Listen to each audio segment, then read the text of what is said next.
Yes, I'm still sick. You could probably see it. You could probably hear it. That's why I've got my emotional support weenie for my video today. But even though we're sick, dying, and borderline 6 feet under already, we are still posting daily wrestling content, baby. Because today we're going to be looking at 5 of the most underrated WWE superstars on the roster today. Now, in terms of like what we mean by underrated, like it's such a subjective term. Like, do I think that they're better than they get credit for in the ring? Are they better than they get credit for like on the mic? Or maybe they just are unsung heroes doing great things that just aren't getting enough limelight. So my list of what I consider to be underrated WWE superstars could look entirely different than yours, but I'll give you my reasoning why, and then we can have a fight about it in the comments. How about that? What do you think, buddy? What do you think? You're a good boy. Oh, you're a good boy. Oh. Yeah, good boy. Oh, you like the neck kisses, huh? Oh, you nasty. For those of you that don't know, my dog's name is Dwayne the Dog Johnson, just kind of reinforcing how much of a wrestling nerd I am. Even my dog is named after a wrestling like personality. And hey, as always, don't forget to subscribe to this channel, ring that bell for notifications if you're a wrestling fan. I'm confident that you're gonna fall in love with this channel because we post daily wrestling content. Even when I'm dying, we still post it, baby. Let's jump into it. Actually, before we do, shout out to everybody that's been supporting over on Patreon, patreon.com/SantiZap. In the month of November, our full slate of shows is going to be releasing. This has been a bit of a soft launch, so thank you to everybody that's been supporting over there. Again, it's patreon.com/SantiZap. You're going to get extra content over there, early content over there, and you get to help keep the lights on and keep the mics on. I really appreciate it if you just go take a look. Thank you so much to all the patrons. Patreon.com/SantiZap. All right, so the person that, in my opinion, isn't just in my list of most underrated WWE superstars, it should be on everyone's list of the most underrated WWE superstar, is none other than Baron Corbin. Baron Corbin has had this like roller coaster of a ride with WWE fans, where people were really hot on him when he first moved up from NXT to the main roster. He failed his cash in for the Money in the Bank briefcase, went into like this spiral of like losing, and then into like bum ass Corbin, and then looking like an Olive Garden waiter Corbin, and he felt like he didn't truly have an identity. He seemed to have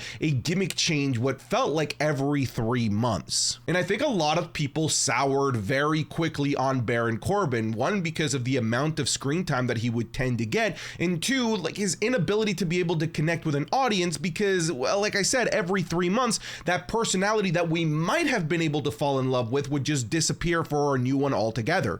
He would go from being happy Corbin to bum-ass Corbin, back to happy Corbin, back to corporate Corbin. Like, it's weird, you know? And it's tough to be able to relate to a character and fall in love with a character when, you know, they can pull the rug out from under you at any moment and change their character up. Now come to 2023 Baron Corbin, and Baron Corbin is likely in his best run of his entire career, in my opinion, as he's just doing some fantastic work both on the microphone as a character in the ring down in NXT. And I have to say that this transition to NXT was an absolute brilliant career-saving maneuver for Baron Corbin, because he has found new life. He has found a connection with an audience that he hasn't had since 2016. And on top of that, he is putting on fantastic matches and match of the night candidates at every NXT PLE as well. And I love the way that they're using him in NXT. He's kind of like the,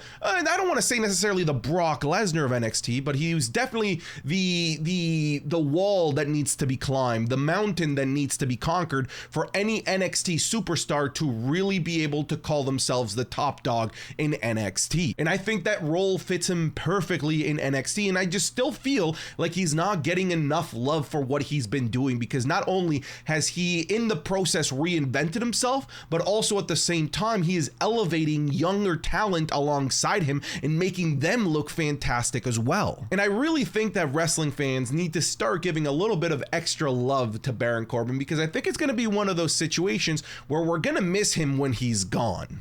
Now, I think the interesting question would be, can Baron Corbin bring this newfound momentum, this newfound life for his character back to the main roster, or should he stay in NXT forever? I don't think that that's a bad option either. Whatever it is that they decide to do, I just hope that they're able to keep this aura that he has been able to manifest for himself in NXT intact, and that they don't do the same mistake that they did with him in the main roster, which was change him and change him and change him every 3 months. Because he has demonstrated when he can have a solid, consistent gimmick, he can deliver time after time. Next on this list, I know he's a giant meme at the moment and an IWC favorite, internet wrestling culture, internet wrestling community, whatever it is that you want to call it. That's Akira Tozawa. You nasty Tozawa. I think the best way to talk about Akira Tozawa is that he was given an inch and he has taken a mile. He was given such little TV time. I'm talking he was given 1 to 2 seconds of background screen time, and he somehow managed to steal the limelight during those 1 or 2 seconds that he would appear in a background of a backstage segment. I know it's simple, but it's little things like that that over time add up in terms of getting you endeared with wrestling fans.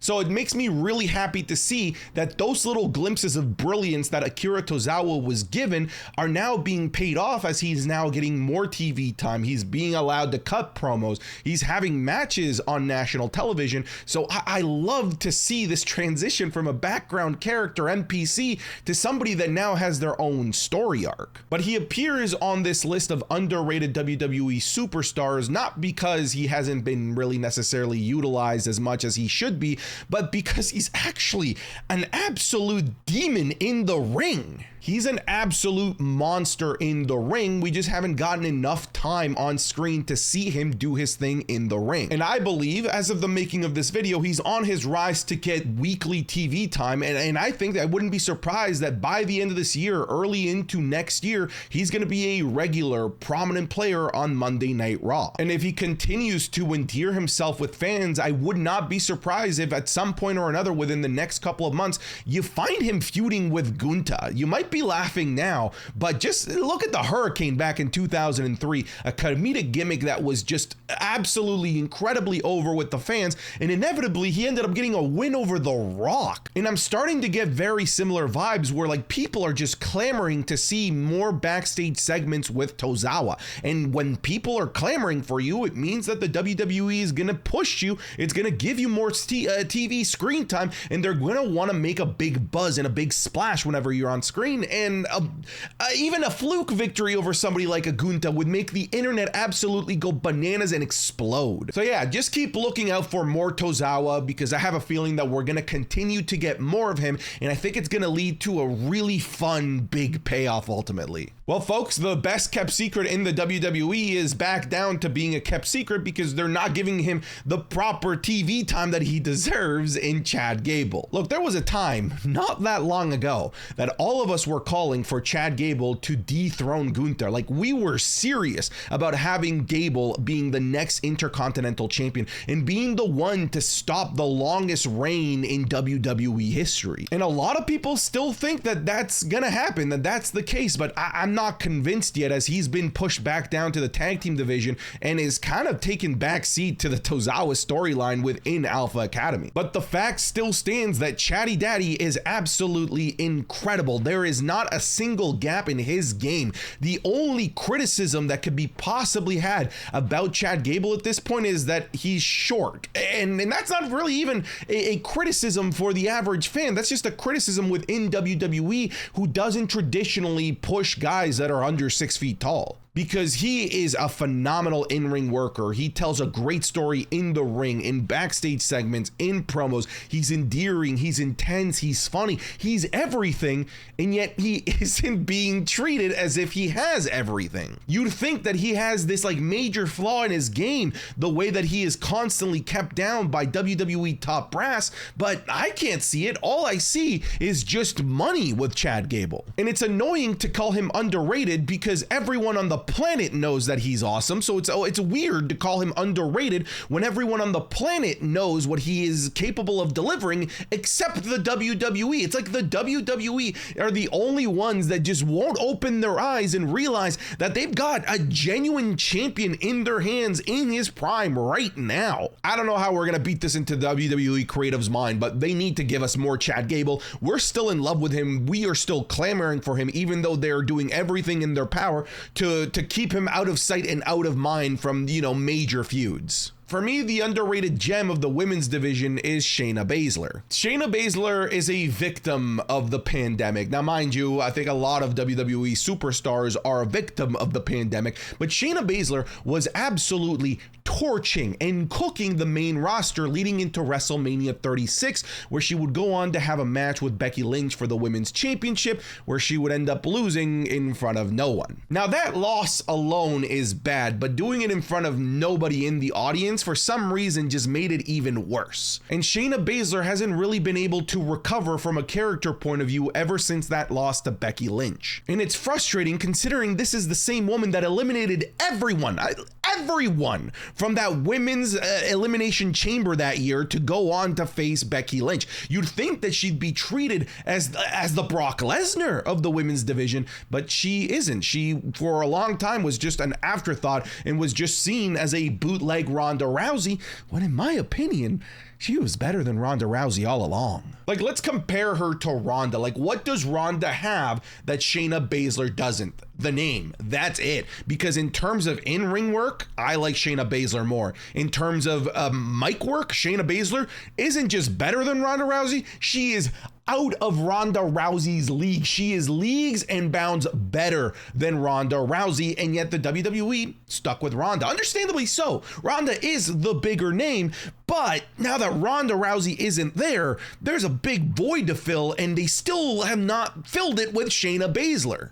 I don't know if the WWE is hopeful that they're going to get Ronda Rousey back or what, but it just seems very weird to me that they would allow Shayna Baszler to be the one to run Ronda Rousey out of town, out of the WWE, knock her ass out at SummerSlam in a terrible match, and, you know, that leaves a major void to be filled in the top of the women's division, and they didn't fill it with the person that got rid of Ronda Rousey in Shayna Baszler, and that's weird to me. Like, when I look at the top of the women's main event scene, right? There's like the Rhea Ripleys of the world, a Raquel Rodriguez, Bianca Belair, Io Sky, Asuka, Charlotte. None of them have the aura that she has. Like, yes, Mommy is dominant, sure. Raquel Rodriguez is dominant. Bianca Belair is strong, but none of them have this like feeling of a killer that Shayna Baszler has. She has a very unique aura that was only being delivered by Ronda Rousey, and people just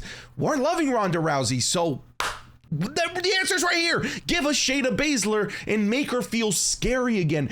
Give us the Shayna Baszler that was breaking people's arms in NXT Black and Gold, and she would have such a unique spot in the main event scene of the women's division on the main roster. The only thing that's weird about Shayna Baszler, and this is just a me thing as somebody that likes anime, she sounds just way too much like Naruto from Naruto Shippuden. Like, it's actually scary. Just go listen to a side by side. You'll see what I'm talking about. The next person on this list that I have is Montes Ford. Now, Montes Ford is still rather young. He's in his early 30s. He hasn't really hit the peak of his career that WWE superstars tend to hit in that 36, 37, 38 range. So he still has quite a few years left before he really crescendos as a top player in the WWE, because I believe that we are looking at a potential future WWE champion in Montes Ford. Now, a lot of people think that, you know, this heel turn with the Hurt Business has damaged Montes Ford's stock, and I disagree. I think that the WWE needed to turn Montes Ford heel at some point or another